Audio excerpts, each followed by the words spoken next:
Thank you for coming today, and thank all the stations that are carrying this press conference live.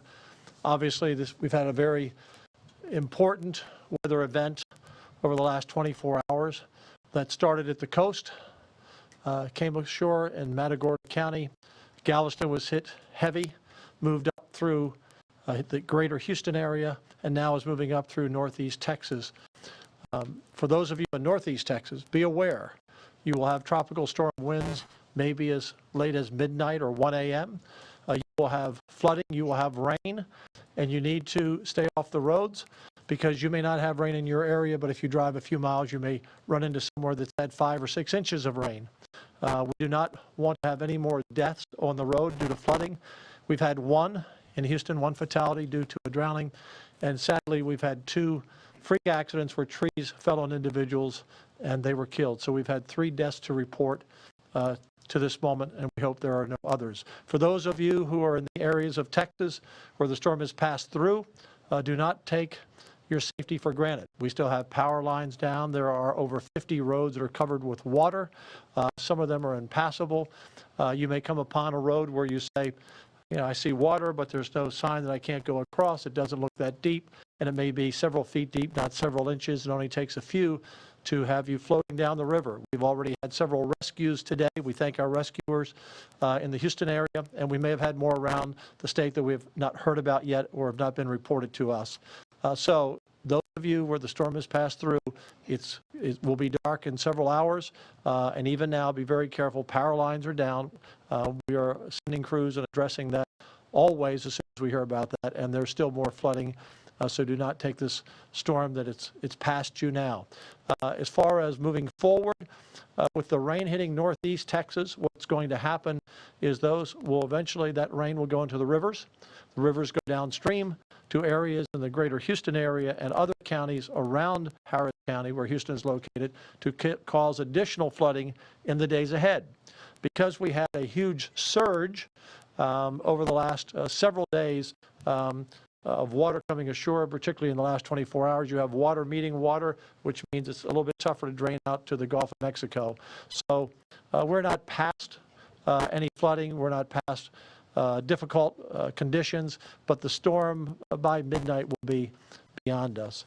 My name is Dan Patrick. For those of you who do not know and have not seen our press conferences, I'm the Lieutenant Governor, but the Governor is out of the state this past week and this coming week on a pre-planned economic mission to Japan and Taiwan and South Korea. So we've been on duty. And I can tell you that the 50 or so people behind me from all aspects of emergency response are doing a tremendous job. And they partner with your local county judges and your local mayors. We work in tandem. And the key piece of keeping you safe, which is our #1 mission, is to keep you safe and to protect life. Our #1 mission is we need your cooperation as well to be very careful yourself. So we're going to have a very thorough press conference here, get into some statistics and numbers, and then we can take questions from the media. But this has been a storm that I think every storm is a lesson. And I've lived in Texas now for over 40 years. We've had a lot of storms and a lot of lessons. And this storm says, even if it's a Category 1 or was a high tropical storm, that people thought it's a Category 1.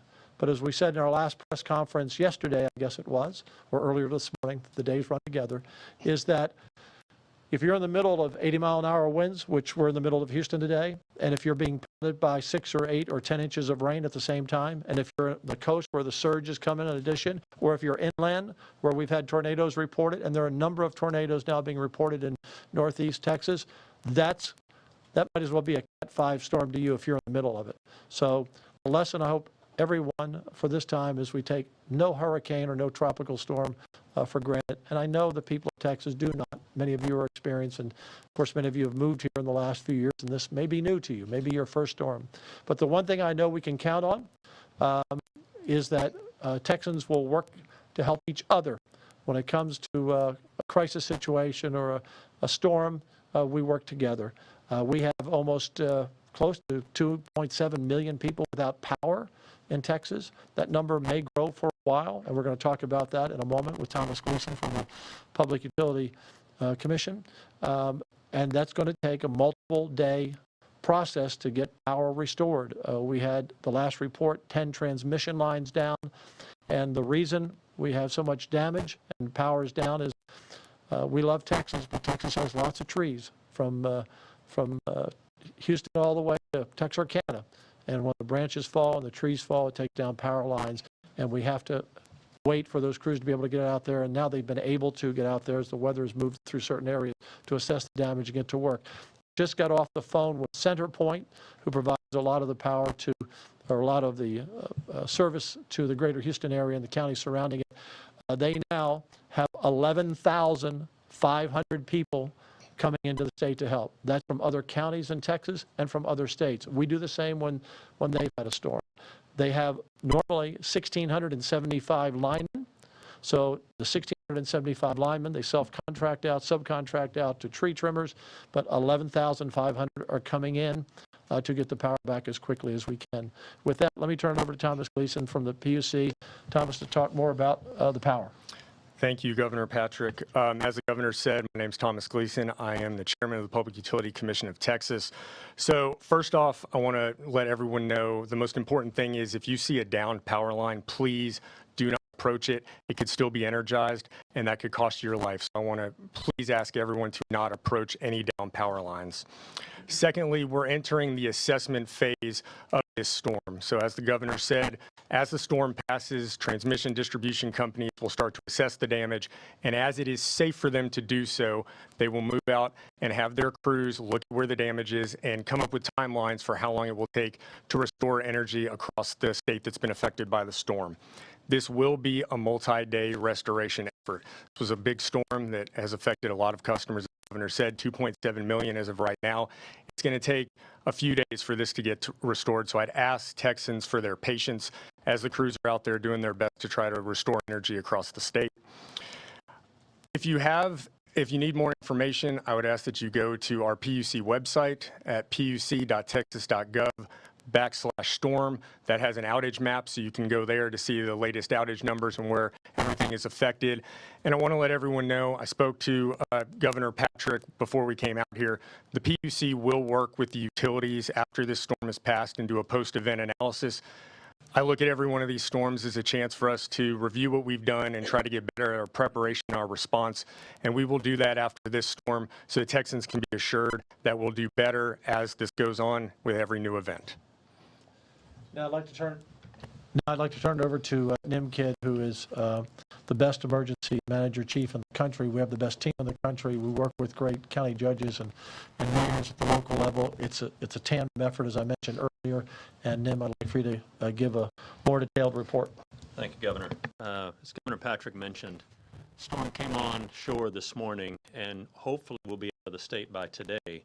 But we still have Texans that are in harm's way right now. And so up in the northeast part of Texas, we still have a lot of active tornado warnings. Please help us get that message out for people to pay attention to their local weather forecasters. They should be listening to their NOAA weather radios, and they should take shelter if needed. As Governor mentioned, we still have a lot of flooding operations going on. And so as it gets dark tonight, please do not be out driving around if you don't have to. As the winds are still picked up, where the soils are moist and the trees are tall up in northeast Texas, it seems right now the reports that we have received is most of our injuries and loss of life have been from trees falling on houses or on vehicles. And so I ask you, get to a safe place and stay in a safe place. After dark, you need to be in the safest place that you can find. We have over 2,500 first responders marshaled that are scouring the landscape of Texas right now. As you remember, we started off down in the Corpus Christi area, resources in San Antonio, resources in College Station, and resources pre-positioned in Houston. As the storm has made landfall and moved in, we have shifted those resources to where the needs are. We are in constant contact with our county judges and their emergency operations centers. The number one request that we have received from our local partners right now is generators. Some of them didn't have generators on facilities at all. Others had generators on facilities, and those generators failed. We want to work with those generator owners and figure out why those generators failed in the future. The next request we have had is assistance moving patients out of hospitals, nursing homes, or assisted living facilities. We have plenty of our emergency medical task force still available to go and make those moves and get those patients into a safe place. I cannot overemphasize the importance of you helping me get this message out about the dangers of carbon monoxide right now. With so many people in Texas without power, people are going to light candles tonight, which becomes a fire hazard in their home, or they're going to try to run a generator, or they're going to try to run some other fuel burning appliance that is going to create carbon monoxide, which is a colorless and odorless gas, and it is a silent killer. Please help us get that message out about carbon monoxide safety. And finally, I want to talk about not only what we're doing from a search and rescue perspective, the resources for our medical patients, but we are ready to open more shelters as needed. As the heat sets in and power comes back on, we will work with our local officials to open cooling centers and help resource those centers, and then move quickly into points of distribution for those without power, working again with our local partners and our military department to set up places that we can help distribute food, water, and ice. Before we take some questions, if you're a CenterPoint customer, this is the number you should call about power outages. It's 713-207-2222. 713-207-2222, because I got word 5 minutes before I came out here that the 911 lines are jammed. 911 is not where you call to get your power restored. 713-207-2222. I hope all the media dealing with CenterPoint will get that number out for us. Lastly, before we go to questions, I said a few moments ago that when we have difficult times in Houston, and we've had a lot of storms and a lot of issues, people come together. So one of the things that you can do if you have power, because you're watching us now, you have some type of power. If you have friends, relatives who don't have power, if you can pass on the messages that we're giving here about being careful, don't be on the roads at night, the issues in Northeast Texas, the number to call power outages, text, email, call your family or your friends, because a lot of them don't have power and aren't able to watch this message right now. They may not have power to get your text either, but at least you can make an effort to inform them. Secondly, some of you will be in neighborhoods. I've lived in Texas for over 40 years, and I know that feeling when your power is out and you look down the street and they have power. And how come they have power and I do not? And in talking to CenterPoint today, here's their plan. Plan number 1, to restore power where the most vulnerable are those in assisted living centers who don't have generators, or generators that failed, those in nursing homes that didn't have generators, or generators that failed, or in other situations where maybe they're in their own homes and they count on electricity for their medical devices. So that's the first customer that CenterPoint is going to focus on, as well as Entergy for the customers that they serve. The next issue is, and this makes sense, I think you would all agree, if they have a circuit out here that services 10,000 people, or a circuit that services 150, guess what? They're going to put up 10,000 first before the 150. So some of the order of circuits goes in that manner. And I can remember, because I lived in Houston most of my life, and a lot of trees, and we've had without power, as some of you have now in the past. You know, maybe there's a cookout in the cul-de-sac. Maybe the people who have refrigeration got some hot dogs or hamburgers to share with neighbors. And if you have someone who's a senior or really needs to be out of the heat, the cooling centers, and those are up to the local elected officials to establish, but we support and help them. That's their call, but opening up cooling centers, or just taking them to somewhere where it's cool, to the shopping center, to wherever, so they're not in the heat. They don't have to be older to be in that issue. It can be a lot of people. So if we all pull together, we are strong, and Texans always pull together. You know, we don't have any, to my knowledge, any boat rescues from rooftops in this storm, but one of the things that I remember from 2017 and Harvey was it didn't matter who was on the roof. If you were in the boat, you rescued them. And it didn't matter if you were on the roof. You didn't care who came in the boat to get you. So take care of your neighbors, and we're doing all of that we can in the state to assist local authorities. Our number 1 issue is your life. Every life is important, and we pray for those 3 families who have lost lives so far that we know of today, 2 by downed trees and 1 by drowning under an underpass. With that, we'll open up for questions. Yes, sir. I first wanted to ask about, when it comes to the power, how maybe the state is stepping in with its resources to help CenterPoint and these other utility companies get on their feet. Thomas? Yeah, so the PUC is in constant communication with the utilities, asking them if they need any assistance. We have staff here at the State Operations Center that's working with our sister agencies to see if they're talking to anyone that needs any assistance. So there's 24/7 access to the state resources if they need anything from us. You have anything to add to that? You know, Governor, you issued waivers yesterday for weight and transportation to allow those out-of-state resources to get into Texas earlier. And so everything that they have asked us to do, we have been able to support. Next question. Oh, Governor, this, just a few days ago, we were celebrating the 4th of July. Are we starting to see the start of earlier hurricane season?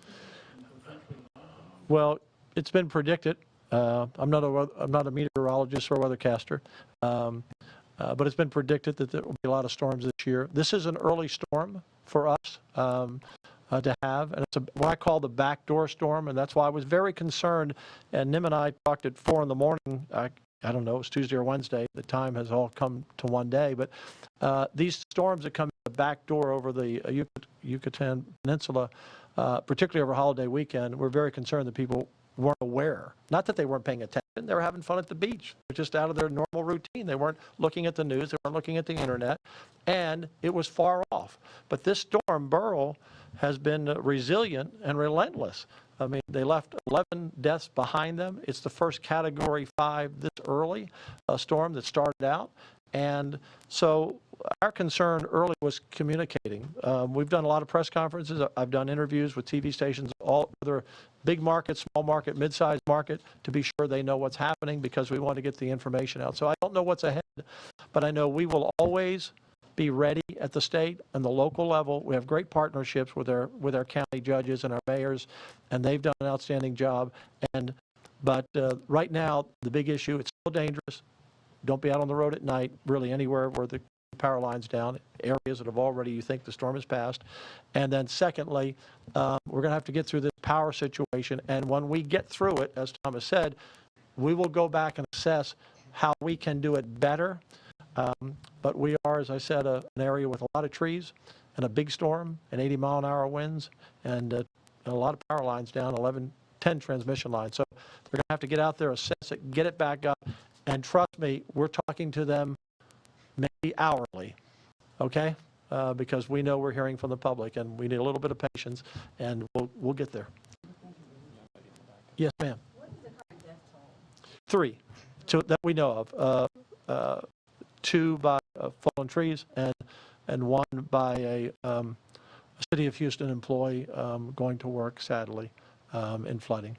Yes. In the Houston area? Or? Yes, yeah. The one was in Atascocita, and the one city employee, and I believe I don't know, but I believe the other was in Houston, the other fallen tree. I don't know if you know exactly where that, but 3 to this. In the Caribbean, There were 11 that I know of through Mexico and the Caribbean. You know, obviously I don't have all the statistics from the country, but that was the last report.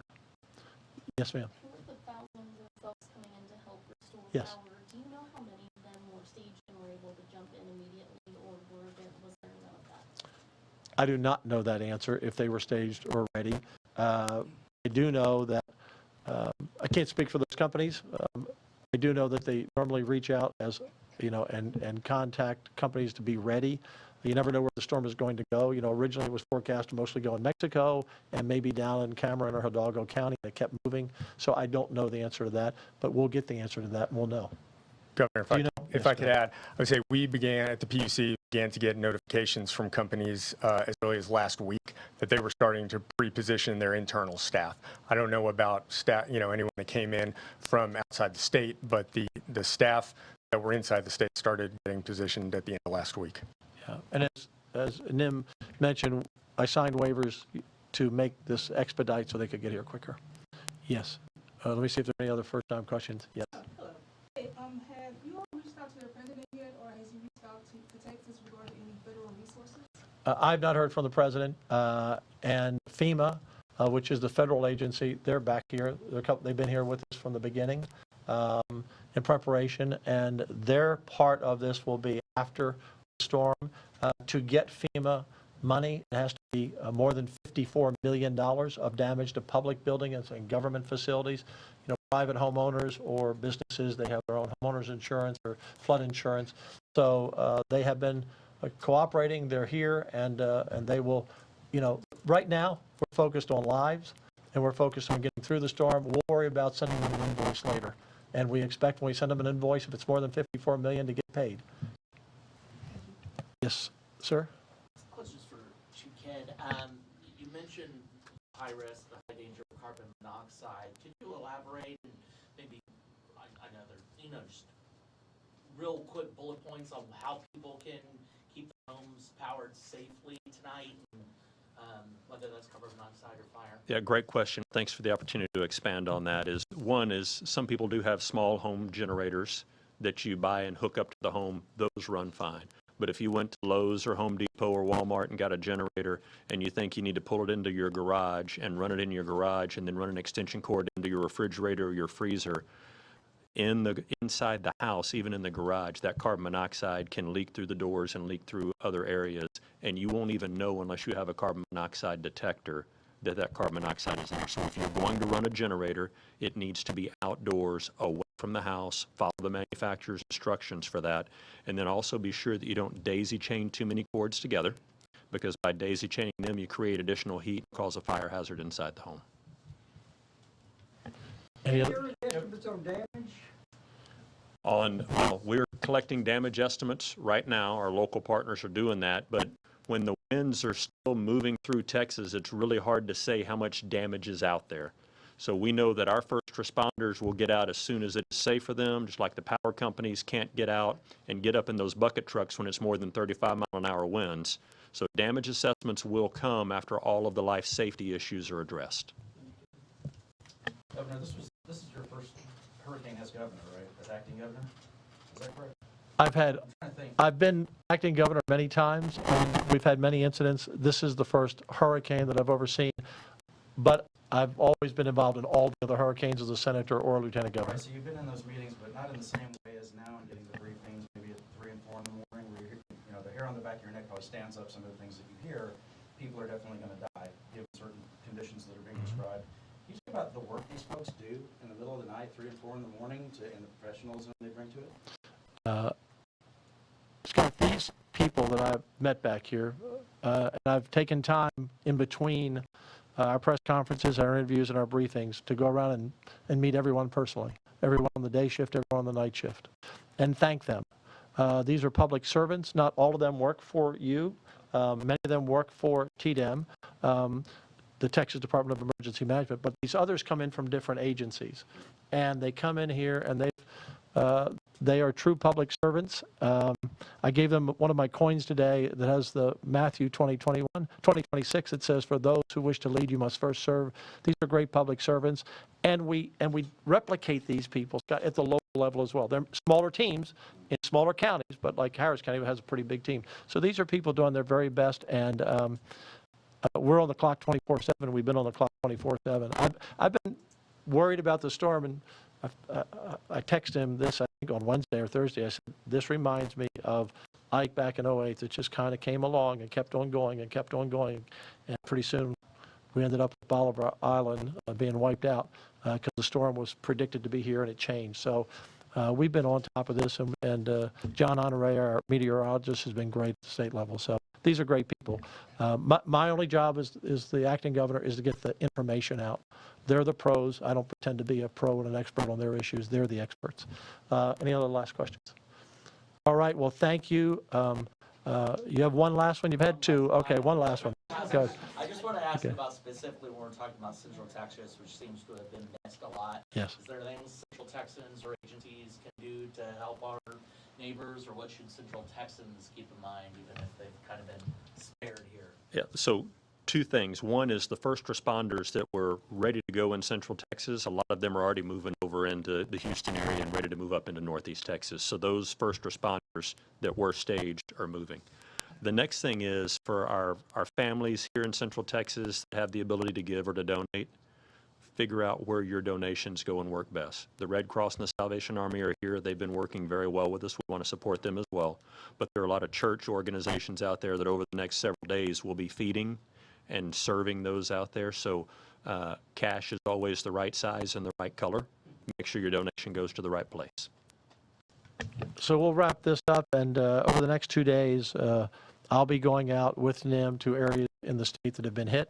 So when we can get there safely, and if they have the infrastructure for us to get there, like cell service and basic things. So we will be going to some areas around the state personally to inspect it and see what we can do. But look, we have a great cooperation between the locals.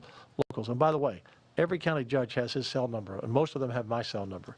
And every one of the legislators have our cell number. So they don't hesitate to pick up the phone and say, we need this. And that's part of what we do. They call us in with a need, and we respond as quickly as we can. Thank you all very much. God bless Texas. Thank you.